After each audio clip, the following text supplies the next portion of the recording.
जगन्नाथपुरीची अद्भुत कथा भाग 10 लक्ष्मीनारायण भेट आणि सुनावेश. बहुधा यात्रेनंतर भगवान श्रीमंदिराच्या सिंहद्वाराजवळ येतात, पण मंदिरात प्रवेश करण्यापूर्वी एक अत्यंत महत्त्वाचा आणि प्रेमळ सोहळा पार पडतो. श्रीमंदिरातून देवी महालक्ष्मीची प्रतिनिधी मूर्ती सुवर्णलक्ष्मी भव्य पालखीतून बाहेर आणली जाते. पारंपरिक वाद्ये, सेवक आणि वैदिक मंत्राच्या घोषात ही पालखी भगवानांच्या स्वागतासाठी निघते. संपूर्ण पुरी या दिव्य क्षणाची आतुरतेने वाट पाहत असते. सुवर्णलक्ष्मीची पालखी चहानी मंडप येथे पोहोचते. चहानी म्हणजे प्रेमाने एकमेकांना पाहणे. याच ठिकाणी भगवान जगन्नाथ आणि महालक्ष्मी यांच्या दिव्य भेटीची तयारी केली जाते.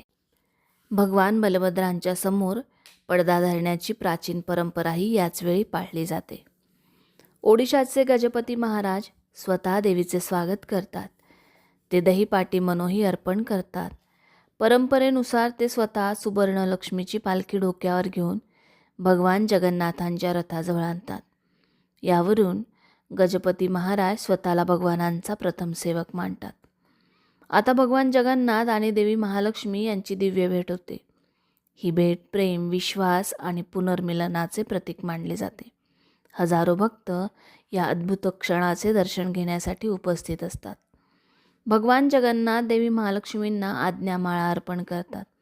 ही माळ म्हणजे भगवानांनी श्रीमंदिरात परतण्यात दिलेले आश्वासन.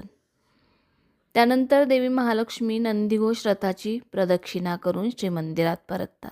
दुसऱ्या दिवशी एकादशीला भगवान जगन्नाथ, भगवान बलभद्र आणि देवी सुभद्रा रथांवरच सुनावेश धारण करतात. सुवर्ण मुकुट, सुवर्ण चक्र, सुवर्ण गदा, सुवर्ण पद्म, सुवर्ण अलंकाराने तिन्ही देवतांचे तेज अनेक पटींनी खुलून दिसते. वर्षातून एकदाच होणाऱ्या या दर्शनासाठी लाखो भाविक पुरीत जमा होतात. द्वादशीच्या दिवशी अधरपाणा विधी केला जातो. उंच मातीच्या पात्रांमध्ये विशेष गोड पेय भरून भगवानांना अर्पण केले जाते. त्यानंतर ती पात्रे रथावरच फोडली जातात. परंपरेनुसार हे अर्पण रथांबरोबर असलेल्या अदृश्य देवता, गण आणि पार्षदांना समर्पित केले जाते. या संपूर्ण सोहळ्यातून आपल्याला एक सुंदर संदेश मिळतो. प्रेम, आदर, सेवा आणि परंपरेचे जतन यामुळेच नाती अधिक दृढ होतात. भगवान जगन्नाथ आणि महालक्ष्मी यांच्या दिव्य भेटीतून विश्वास, पुनर्मिलन आणि परस्पर सन्मानाचे महत्त्व आपल्याला शिकायला मिळते. तसेच शतकानुशतके जपल्या गेलेल्या या परंपरा आपल्या संस्कृतीचा गौरव जपण्याची आणि पुढील पिढीपर्यंत पोहोचवण्याची प्रेरणा देतात. पुढील भागात आपण पाहणार आहोत, भगवान अजूनही मंदिरात प्रवेश करत नाहीत. महालक्ष्मी मंदिराचे दरवाजे का बंद करतात? महालक्ष्मी माता रसगुल्ला अर्पण करण्यामागचे रहस्य काय? आणि नीलाद्री विजेचा दिव्य सोहळा कसा पार पडतो? हे सर्व पाहूया पुढील भागात. भाग 11 नीलाद्री विजे आणि रसगुल्ल्याचे रहस्य. तोपर्यंत जय जगन्नाथ.